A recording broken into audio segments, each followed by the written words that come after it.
prej të paktën një dekade, teksa në vendin tonë, në Bashkimin Evropian dhe në Amerikën Latine kishin krijuar konflikte me ligjin, ishin hetuar,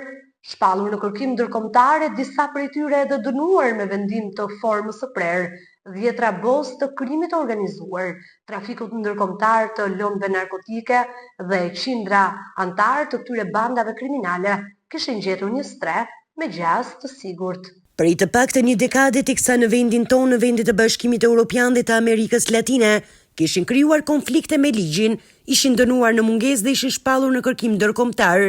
dhjetëra bos të krimit të organizuar, trafiku të lëndëve narkotike dhe qindra antar të këtyre bandave gjetën një stre me gjas për ere sigurt. Dubai, një nga 7 Emiratët e Bashkuara, i ndarë në funksionim e në ndërtim nga vendet e tjera arabe. Dubai, një nga 7 Emiratet e Bashkuara, i ndarë në funksionim dhe ndërtim nga vendet e tjera arabe, një parajs fiskale godinash qellgërvishtëse, u kthye në vendin e preferuar të këtyre njerëzve të padëshiruar për pothuajse mbar botën. I panjohur për Shqipërinë dhe e anasjellta, në 5 vitet e fundit, ky vend u kthye një nga destinacionet më të përfolura nga mediat shqiptare dhe ato ndërkombëtare. I panjohur më parë për Shqipërinë dhe anasjellta, në 5 vjeçarin e fundit ky vend u kthye në destinacionin më të përfolur në mediat tona dhe ato ndërkombëtare, jo për ndërtimin, jo për turizmin, por se si vendi pritës i çdo personi të prezumuar apo të shpallur kriminal me vendime të formave të prera nga shumë shtete, dhe kështu, nga një shtet ku mund të investoje, imazhi u shndrua në një shtet kriminal, duke u bërë jo fort i respektuar në arenën politike globale. Her pas here, vendet kërkonin kthimin e atyre që strehoheshin atje, duke dërguar në rrugë institucionale të gjitha dokumentat përkatëse për të dëshmuar ligjërisht se shumë nga rezidentët e Dubait nuk ishin asgjë më shumë se sa të implikuar në krime të rënda kundër jetës së personit dhe në trafikun ndërkombëtar të lëndëve narkotike. Për vite me radhë, Dubai nuk u përgjigj, duke mos lidhur asnjë marrëveshje ekstradimi me asnjë vend të botës. Për vite me radhë, Dubai nuk u përgjigj, duke mos lidhur asnjë marrëveshje e për më tepër marrëveshje ekstradimi me asnjë vend të botës. Vetëm në 2 raste, në 5 vjeçarin e fundit, deportoi 2 persona, njëri prej të cilëve shqiptari Bruno Çobo. Vetëm në 2 raste, së fundmi, deportoi 2 personazhe, mes tyre edhe shqiptari Bruno Çobo. Ko më pas, Dubai deportoi edhe 2 personazhe të tjerë të krimit të organizuar në vend, Lauren Dervishaj dhe Julian Meçe. Shqipëria u kthye kështu në vendin e parë që solli 3 personazhe nga një shtet që deri në atë moment nuk kishte pranuar asnjë lloj lobimi.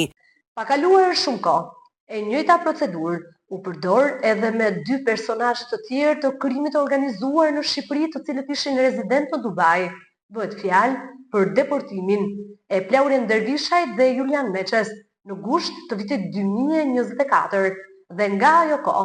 deri në vitin 2025 nuk kishte pothuajse asnjë lëvizje, pra gjithçka ra në një lloj heshtje.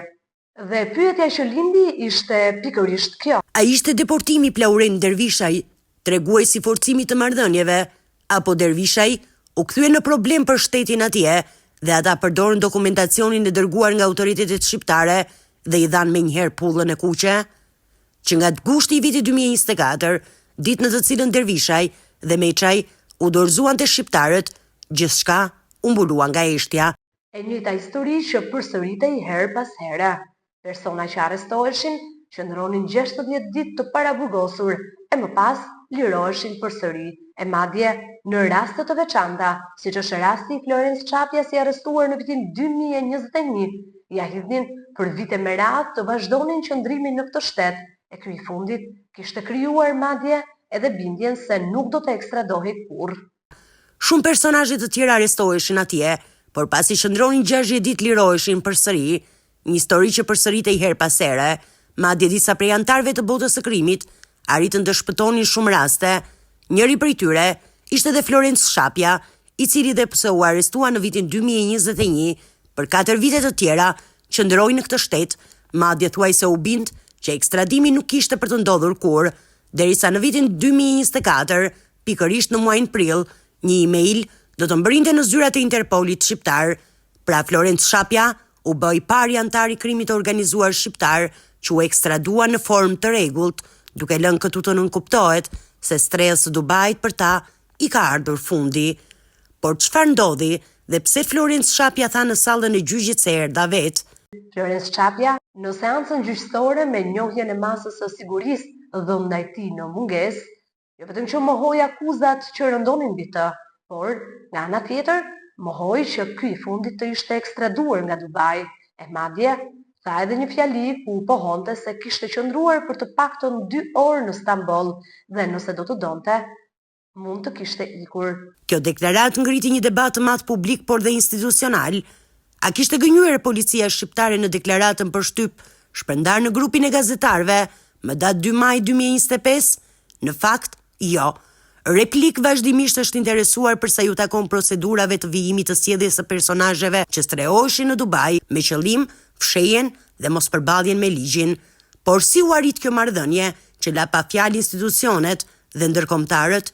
Një vit më parë, si asnjëherë tjetër, bëri shumë përshtypje konferenca e 51 e Interpolit zhvilluar në Tiranë dhe presidenti i agjencisë më të madhe ndërkombëtare kundër krimit të organizuar, General Major Ahmed Nasser Al-Raisi, me origjinë nga Emiratet e Bashkuara Arabe. Atë kohë, Al-Raisi zhvilloi një takim me drejtuesin e atëhershëm të bluve, Muhamet Rumbullaku, dhe ish-ministrin e brendshëm Tauland Balla, ku dha garancim për forcim të marrëdhënieve të Interpol. Me sa duket kjo ishte dhe shkëndija e parë e bashkëpunimit, që vetëm 2 muaj më pas u pasua në deportimin e Plaurent Dervishait. Por pse për disa deportim, për disa ekstradim dhe për disa të tjerë lirim, shteti shqiptar në rrugë zyrtare me kërkesë të SPAK, po çdo prokurorie tjetër bën shpallje në kërkim ndërkombëtar të personave që kanë në hetim, kanë një masë sigurie apo kanë një vendim të formës së prerë, në momentin që këta të fundit nuk arrijen të gjenden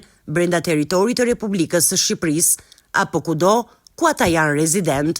Procedurë kjo shëndishet nga Interpol. Pas shpalljes në kërkim ndërkombëtar, kjo agjenci ka për detyrë të bëjë dhe gjurmimet dhe hetimet e nevojshme për të rënë në gjurmët e këtyre personave, dhe në momentin që mbledh të dhëna se mund të ndodhen në një shtet të caktuar, lidhet me zyrën e Interpol të shtetit përkatës, duke ju dërguar shenjat e gishtrinjve ose retinën e syrit, edhe nëse ka tentativë që një personazh të hyjë me identitet tjetër, shenjat e gishtrinjve janë ato që nuk njejnë kurrë. Krahas lokalizimit, në bashkëpunim me Ministrinë e Drejtësisë, Ministrinë e Jashtme, dërgohen të gjitha të dhënat e përftuara nga SPAK dhe ju nisen e homologëve të vendit përkatës. Në këtë rast, Emirateve të Bashkuara, mirë po Dubai ka një rregull. Nëse dokumentacioni nuk i shkon brenda fatit 6 editor që e ka të arrestuar personin, ai e liron, dhe kur dokumentat shkojnë përsëri, arrestohet sërish, dhe pasi shqyrtohen të dhënat, miratohet ekstradim apo deportim, pra janë thjesht afatet kohore, ato që zgjasin qëndrimin. Pasi referuar kushtetutës Interpol, ku Shqipëria dhe Emiratet e Bashkuara bëjnë pjesë në nenin 3 të saj, thuhet se në rast kur marrëveshja diplomatike, ekstradimi mes 2 shteteve, ekziston një mënyrë policore, që është ajo e marrëdhënies Interpol me Interpol, pikërisht kjo pikë e kësaj kushtetute, e lexuar si duhet dhe me lobime të shumta, bëri që sot të mos flasim më për deportime apo dëbime, po për ekstradim të mirëfillt që nuk ka nevojë për nënshkrime të tjera, dhe kështu, me sa duket, asnjë vend nuk do të jetë më stres sigurt për asnjë antar të botës së krimit të organizuar, përveç se shpëtimi përkohshëm.